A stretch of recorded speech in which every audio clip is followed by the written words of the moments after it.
Tá novinha delícia, ela tá de marquinha de fita, ela não sai da minha cabeça, da cabeçada ela é pica. Tá novinha delícia, ela tá de marquinha de fita, ela não sai da minha cabeça, da cabeçada ela é pica. Tá novinha delícia, ela tá de marquinha de fita. So good morning मेरे प्यारे प्यारे cute से भाइयों बहनों, तो कैसे हो तुम लोग? होप करता हूं तुम में सारे एक ना एक बंदा होगा बिल्कुल बढ़िया। तो भैया आगे रहना बिल्कुल बढ़िया। तो भैया आज की इस वीडियो में हम जानने वाले भाई आखिर अकाउंटिंग कॉन्सेप्ट्स क्या होते हैं और अकाउंटिंग कन्वेंशंस क्या होते हैं। भाई मेरे को मेरी 11th में कभी इस वर्ड का मीनिंग नहीं पता चला, वो तो मैंने बाद में पढ़ा, तो मुझे फिर इसका मतलब पता चला। मैक्सिमम टीचर लोग पता छुड़वा ही देते हैं भाई, मेरे खुद के टीचर ने छुड़वा दिया था। Greatest teacher, failure is. होशियार बच्चे थे ना, उन लोगों ने बोले कि सर हो मैम को बोले कि मैम हमने ट्यूशन में पढ़ ली, और वो मैम भी इतनी बेकार थी, उनने भी नहीं पढ़ाई फिर। पर भाई मैं तुम्हें पढ़ाऊंगा बहुत इजी वे में, और मैक्सिमम मेरे को पता है इसकी ढंग से समझ भी नहीं आई यूट्यूब में, इसलिए भाई मैं तुम लोग को बताऊंगा, ठीक है। तो सबसे पहले अकाउंटिंग कॉन्सेप्ट्स एंड कन्वेंशंस। सबसे पहले भाई अकाउंटिंग कॉन्सेप्ट्स क्या होते हैं? तो भाई अकाउंटिंग कॉन्सेप्ट्स का मतलब होता है कुछ फंडामेंटल अजम्पशंस जो हम मान के चलते हैं while we are accounting recording. जब भी हम अकाउंटिंग करते हैं तो हम कुछ फंडामेंटल प्रिंसिपल्स मानते हैं जिनको हम फॉलो करते हैं, कुछ अजम्पशंस मानते हैं, और ये आगे आपको पता चल जाएगा कौन कौन से होते हैं, मैं एक एक इंडिविजुअल के ऊपर बनाऊंगा। तो कुछ फंडामेंटल प्रिंसिपल और अजम्पशंस को मानते हैं जिनको हम अकाउंटिंग कॉन्सेप्ट्स कहते हैं। एक बार पढ़ लेते भाई। Accounting concepts are the fundamental principles, rules and assumptions that provide a framework for recording, ये तो पूरी प्रोसेस लिखी हुई है, मेजरिंग, रिपोर्टिंग फाइनेंशियल इंफॉर्मेशन, यानी रिकॉर्डिंग करने के लिए, बेसिकली अकाउंटिंग करने के लिए कुछ अजम्पशंस को फॉलो किया जाता है, कुछ फंडामेंटल प्रिंसिपल्स को फॉलो किया जाता है, उन्हीं को हम अकाउंटिंग कॉन्सेप्ट्स कहते हैं। इससे इंश्योर रहता है कि कंसिस्टेंसी बनी रहे, हर बार सेम तरीके से हम अकाउंटिंग करें, रिलायबिलिटी बनी रहे, फाइनेंशियल स्टेटमेंट प्रिपेयर हो सके, stakeholders to understand compare, जिससे हम बिजनेस की जो परफॉर्मेंस उसे कंपेयर कर पाए।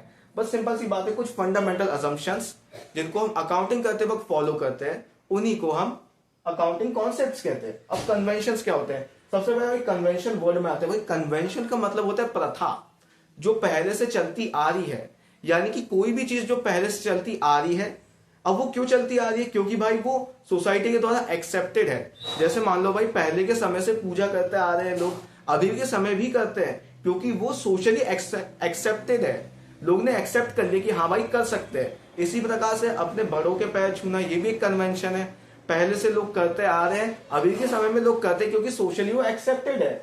यानी कि अब भाई अकाउंटिंग कन्वेंशन क्या होते हैं? तो भाई जिस प्रकार से कुछ पीढ़ी दर पीढ़ी कुछ परंपराएं चलती आती है, वो कन्वेंशन बढ़ जाती है। इसी प्रकार से जब हम किसी प्रिंसिपल को over the period of time follow करते हैं और वो लीगली एक्सेप्टेड रहता है, सॉरी लीगली नहीं, सोशली लोग उसे एक्सेप्ट कर लेते हैं, सोसाइटी में वो एक्सेप्ट हो जाता है, तो फिर वो एक कन्वेंशन बन जाता है। यानी the principles are the ones that are converted into conventions.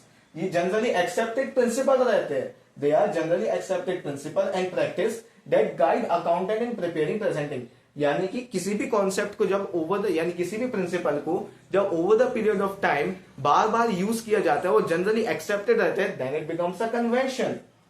Are generally accepted principle practice that guide accountant in preparing and representing financial statement, particularly when specific accounting standards are lacking or unclear. They are not legally binded but are widely followed. यानी कि भाई आप legally bound नहीं हो कि भाई आपको इनको फॉलो करना ही है। जैसे मान लो पैर छूने की प्रथा है, तुम चाहो छू लो, नहीं चाहो मत छुओ, किसी को कोई फर्क पड़ता है नहीं पड़ता है, जनरली बोला जाता है इसलिए करते हैं, कोई बाउंड नहीं है कि उसे लीगली करना ही है। ये सिर्फ कंसिस्टेंसी और कंपैरेबिलिटी। अगर हम किसी प्रिंसिपल को over the period of time बार बार फॉलो करते हैं तो कंपैरिजन आसान हो जाता है बस।